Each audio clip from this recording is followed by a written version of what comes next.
jedna od najznačajnijih nemanjićkih svetinja. Prvi hram posvećen Svetoj Bogorodici.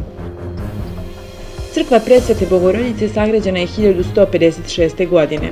Danas je od nje malo ostalo. 2 stuba portika na zadnjoj strani, zidovi od opeke i oltarska apsida.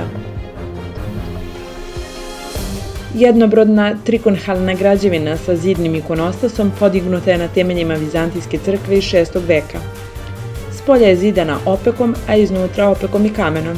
Crkvu je sagradio Stefan Nemanja i posvetio je svojoj ženi Ani. Ana se nakon povlačenja sa vlasti zamonašila 1196. godine baš ovde, a Bogorodičin manastir bio je isključivo ženski. Najpre monahinja, a zatim nastojnica Anastasija 5 godina provodi u manastiru. Bogorodičin manastir bio je aktivan sve do 1960. godine, a Turci su ga u više navrata rušili i palili, ali ga ipak nisu do kraja uništili. Jedinstven u Srbiji po arhitekturi, ovaj spomenik stavljen je pod zaštitu države kao nepokretno kulturno dobro od izuzetnog značaja.